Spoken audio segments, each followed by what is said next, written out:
Hi ನಮಸ್ತೆ ಎಲ್ಲರಿಗೂ welcome to ತನುಸ್ವಯಂ ಅಡುಗೆ. ಇವತ್ತಿನ ರೆಸಿಪಿನಲ್ಲಿ ನೋಡ್ತಿರ್ಬೋದು ಧಾಬಾ ಸ್ಟೈಲ್ನಲ್ಲಿ ಒಂದು ಎಗ್ ಕರಿ ಮಸಾಲ ಯಾವ ರೀತಿ ಮಾಡೋದು ತೋರಿಸ್ತಿದ್ದೀನಿ. ತುಂಬಾ ಸುಲಭ ಮಾಡೋದು. ಬನ್ನಿ ಹಾಗಿದ್ರೆ ಶುರು ಮಾಡೋಣ. ಅದಕ್ಕಿಂತ ಮುಂಚೆ ನಮ್ಮ ಚಾನಲ್ಗೆ ಯಾರು ಸಬ್ಸ್ಕ್ರೈಬ್ ಆಗಿಲ್ವೋ ದಯವಿಟ್ಟು ಸಬ್ಸ್ಕ್ರೈಬ್ ಆಗಿ. ಸೊ ನಾನಿಲ್ಲಿ ಒಂದು ಪ್ಯಾನನ್ನು ಬಿಸಿ ಇಟ್ಕೊಂಡಿದ್ದೀನಿ. ಇದಕ್ಕೆ 1 ಟೀ ಸ್ಪೂನ್ ಆಗೋಷ್ಟು ಕರಿಮೆಣಸಿನ ಕಾಳನ್ನು ಹಾಕ್ಕೊಂಡಿದ್ದೀನಿ. ಹಾಗೆ ಒಂದು 2 ಇಂಚಿನಷ್ಟು ಚಕ್ಕೆ, 4 ರಿಂದ 5 ಲವಂಗ ಹಾಕ್ಕೊಂಡಿದ್ದೀನಿ. ಹಾಗೆ ಒಂದು ಅರ್ಧ ಟೀ ಸ್ಪೂನಷ್ಟು ಸೋಂಪು, ಹಾಗೆ ಧನಿಯಾ ಕಾಳನ್ನು ಹಾಕ್ಕೊಂಡಿದ್ದೀನಿ ಅರ್ಧ ಸ್ಪೂನ್ ಆಗೋಷ್ಟು. ಇದೆಲ್ಲದನ್ನು ಚೆನ್ನಾಗಿ ಡ್ರೈ ರೋಸ್ಟ್ ಮಾಡ್ಕೊಳ್ಳೋಣ. ಸೊ ನಾನು ಮಾಡುವಂಥ ಈ ಕ್ವಾಂಟಿಟಿ ಏನಿದೆ ಮೊಟ್ಟೆದು, ಅಷ್ಟು ಕ್ವಾಂಟಿಟಿಗೆ ಇಷ್ಟು ಮಸಾಲೆ ಸಾಕಾಗುತ್ತೆ. ಸೊ ನೋಡಿ ಚೆನ್ನಾಗಿ ಡ್ರೈ ರೋಸ್ಟ್ ಆಗಿದೆ, ಕಲರ್ ಕೂಡ ಚೇಂಜ್ ಆಗಿದೆ. ನಾವು ಒಂದು ಪ್ಲೇಟ್ಗೆ ತೆಗೆದು ಸೈಡಲ್ಲಿ ಎತ್ತಿಟ್ಕೊಳ್ಳೋಣ. ಇವಾಗ ಇದೇ ಪಾತ್ರೆಗೆ 1 ಗೆಡ್ಡೆ ಬೆಳ್ಳುಳ್ಳಿ, ಒಂದು ಅರ್ಧ ಇಂಚಿನಷ್ಟು ಶುಂಠಿ ಹಾಕ್ಕೊಂಡಿದ್ದೀನಿ. ಹಾಗೆ ಒಂದು ಟೊಮೆಟೊ, ಹಾಗೆ ಈರುಳ್ಳಿ ಕೂಡ ಹಾಕ್ಕೊಂಡಿದ್ದೀನಿ ಮೀಡಿಯಮ್ ಗಾತ್ರದ್ದು. ಇದೆಲ್ಲದನ್ನು ಕೂಡ ಚೆನ್ನಾಗಿ ಹುರಿಬೇಕು. ಒಂದು ಸ್ವಲ್ಪ ಎಣ್ಣೆ ಕೂಡ ನೀವು ಇಲ್ಲಿ ಹಾಕ್ಕೊಂಡು ಹುರ್ಕೊಳ್ಬೋದು. ಚೆನ್ನಾಗಿ ಗೋಲ್ಡನ್ ಬ್ರೌನ್ ಆಗೋವರೆಗೂ ಹುರ್ಕೊಳ್ಳಿ. ಹಾಗೆಯೇ ಒಂದು 4 ಟೇಬಲ್ ಸ್ಪೂನ್ ಆಗೋಷ್ಟು ನಾನಿಲ್ಲಿ ಕಾಯಿನ ಹಾಕ್ಕೊಂಡಿದ್ದೀನಿ. ತೆಂಗಿನಕಾಯಿ ಹಾಕ್ಕೊಳ್ಬೋದು. ನಾನಿಲ್ಲಿ ಒಣ ಕೊಬ್ಬರಿಯನ್ನು ಬಳಸಿದ್ದೀನಿ.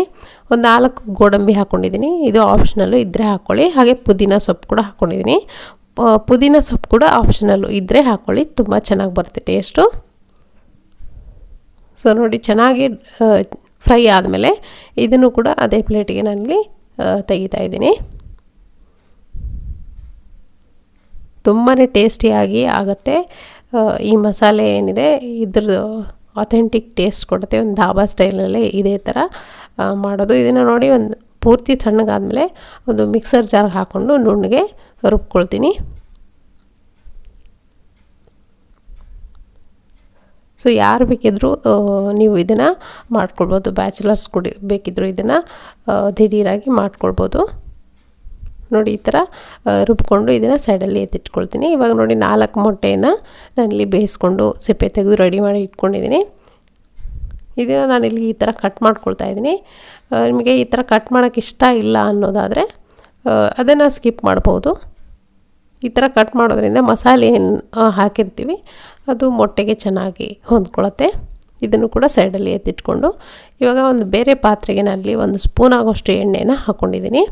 ಇದಕ್ಕೆ ಒಂದು ಅರ್ಧ ಟೀ ಸ್ಪೂನಷ್ಟು ಅರಿಶಿನ, ಹಾಗೆ 1 ಟೀ ಸ್ಪೂನಷ್ಟು ಅಚ್ಚಕಾರದ ಪುಡಿ, ಒಂದು ಅರ್ಧ ಟೀ ಸ್ಪೂನಷ್ಟು ಉಪ್ಪನ್ನು ಹಾಕ್ಕೊಂಡು ಚೆನ್ನಾಗಿ ಎಣ್ಣೆಯಲ್ಲಿ ಫ್ರೈ ಮಾಡ್ಕೊಳ್ಳಿ. ಲೋ ಫ್ಲೇಮ್ಲಿ ಇಟ್ಕೊಂಡು ಮಾಡ್ಕೊಳ್ಳಿ. ಇದಕ್ಕೆ ಮೊಟ್ಟೆ, ಬೇಯಿಸಿರುವಂಥ ಮೊಟ್ಟೆ ಏನಿದೆ ಇದನ್ನು ಕೂಡ ಹಾಕ್ಕೊಂಡು ಸ್ವಲ್ಪ ಹೊತ್ತು ಚೆನ್ನಾಗಿ ಫ್ರೈ ಮಾಡ್ಕೊಳ್ಳಿ ಮೊಟ್ಟೆನ. ಸೊ ಈ ಥರ ಫ್ರೈ ಮಾಡೋದ್ರಿಂದ ನಾವು ಮಾಡಿರುವಂಥ ಎಗ್ ಕರಿ ಏನಿದೆ ಅದಕ್ಕೊಂದು ಎಕ್ಸ್ಟ್ರಾ ಟೇಸ್ಟ್ ಬರುತ್ತೆ ಅಂತ ಹೇಳ್ಬೋದು. ಅಥವಾ ಮೊಟ್ಟೆ ಸಾಫ್ಟಾಗಿರಲ್ಲ, ಸ್ವಲ್ಪ ಟೈಟನ್ ಆಗುತ್ತೆ. ಇದನ್ನು ಫ್ರೈ ಮಾಡಿ ಎತ್ತಿಟ್ಕೊಂಡಿದ್ದೀನಿ. ಇವಾಗ ಬೇರೆ ಪಾತ್ರೆಗೆ ಒಂದು 4 ಟೇಬಲ್ ಸ್ಪೂನ್ ಆಗೋಷ್ಟು ಎಣ್ಣೆನ ಹಾಕ್ಕೊಂಡು ಬಿಸಿ ಮಾಡ್ಕೊಂಡಿದ್ದೀನಿ. ಇದಕ್ಕೆ 1 ಈರುಳ್ಳಿನ ಸಣ್ಣದಾಗಿ ಕಟ್ ಮಾಡ್ಕೊಂಡು ಹಾಕ್ಕೊಂಡಿದ್ದೀನಿ. ಇದನ್ನು ಚೆನ್ನಾಗಿ ಗೋಲ್ಡನ್ ಬ್ರೌನ್ ಆಗಬೇಕು ಈರುಳ್ಳಿ, ಅಷ್ಟು ಚೆನ್ನಾಗಿ ನೀವು ಇದನ್ನು ಫ್ರೈ ಮಾಡ್ಕೊಳ್ಬೇಕಾಗತ್ತೆ. ನೀವು ರುಬ್ಲಿಕ್ಕೆ ಶುಂಠಿ ಬೆಳ್ಳುಳ್ಳಿ ಹಾಕಿರಲಿಲ್ಲ ಅಂದರೆ ಇಲ್ಲಿ ಶುಂಠಿ ಬೆಳ್ಳುಳ್ಳಿ ಪೇಸ್ಟನ್ನ ನೀವು ಬಳಸ್ಬೋದು. ನಾನಿಲ್ಲಿ ರುಬ್ಬಕ್ಕೆ ಶುಂಠಿ ಬೆಳ್ಳುಳ್ಳಿನ ಯೂಸ್ ಮಾಡಿದ್ದೀನಿ. ಇದಕ್ಕೆ ನೋಡಿ ಅರ್ಧ ಟೀ ಸ್ಪೂನಷ್ಟು ಅರಿಶಿನ ಪುಡಿ, 2 ಟೇಬಲ್ ಸ್ಪೂನ್ ಆಗೋಷ್ಟು ಅಚ್ಚಕಾರದ ಪುಡಿ ಹಾಕ್ಕೊಂಡಿದ್ದೀನಿ.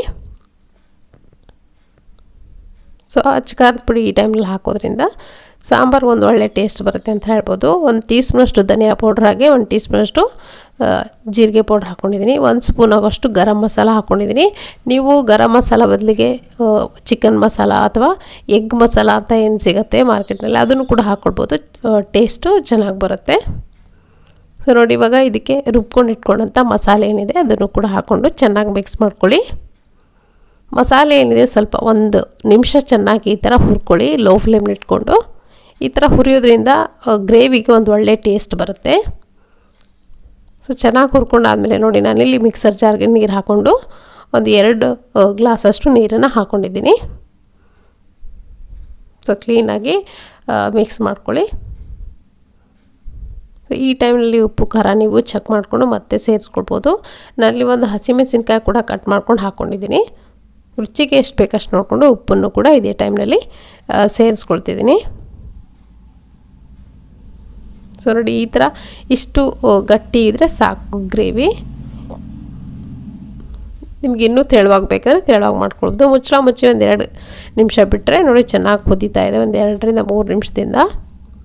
ಜಾಸ್ತಿ ಕುದಿಸೋ ಅಗತ್ಯ ಇಲ್ಲ, ಯಾಕಂದರೆ ಆಲ್ರೆಡಿ ನಾವು ಫ್ರೈ ಮಾಡಿರೋಂಥ ಮಸಾಲೆ ಹಾಕಿರೋದ್ರಿಂದ.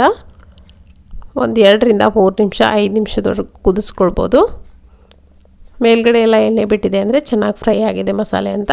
ಸ್ವಲ್ಪ ಕೊತ್ತಂಬರಿ ಸೊಪ್ಪು ಹಾಗೆ ಕಸೂರಿ ಮೇಥಿ ಹಾಕ್ಕೊಂಡಿದ್ದೀನಿ. ಕಸೂರಿ ಮೇಥಿ ಹಾಕಿದ ತಕ್ಷಣ ಒಂದು ಸರಿ ಕ್ಲೀನಾಗಿ ಮಿಕ್ಸ್ ಮಾಡ್ಕೊಳ್ಳಿ ಈ ಗ್ರೇವಿ ಜೊತೆಗೆ. ಮಿಕ್ಸ್ ಮಾಡ್ಕೊಂಡು ಆದಮೇಲೆ ನೋಡಿ ನಾನಿಲ್ಲಿ ಮೊಟ್ಟೆಯನ್ನು ನಾವು ಬೇಯಿಸಿಟ್ಕೊಂಡಂಥ ಮೊಟ್ಟೆ ಏನಿದೆ ಅದನ್ನು ಕೂಡ ಹಾಕ್ಕೊಳ್ತಾ ಇದ್ದೀನಿ. ನೀವು ಬೇಕಿದ್ದರೆ ಮೊಟ್ಟೆನ 2 ಭಾಗವಾಗಿ ಕಟ್ ಮಾಡಿಕೊಂಡು ಕೂಡ ಹಾಕ್ಕೊಳ್ಬೋದು. ಸೊ ನಾನಿಲ್ಲಿ 4 ಮೊಟ್ಟೆ ಬಳಸಿರೋದ್ರಿಂದ ಅಷ್ಟು ಮಸಾಲೆ ಸಾಕಾಗುತ್ತೆ. ಸೊ ಇವಾಗ ನೋಡಿ ಮೊಟ್ಟೆ ಧಾಬಾ ಸ್ಟೈಲ್ನಲ್ಲಿ ಮೊಟ್ಟೆ ಮಸಾಲ ಕರಿ ರೆಡಿಯಾಗಿದೆ. ಇದನ್ನು ನಾನು ಒಂದು ಬೌಲ್ಗೆ ಸರ್ವ್ ಮಾಡ್ಕೊಳ್ತಾ ಇದ್ದೀನಿ. ತುಂಬಾ ರುಚಿಯಾಗಿರುತ್ತೆ.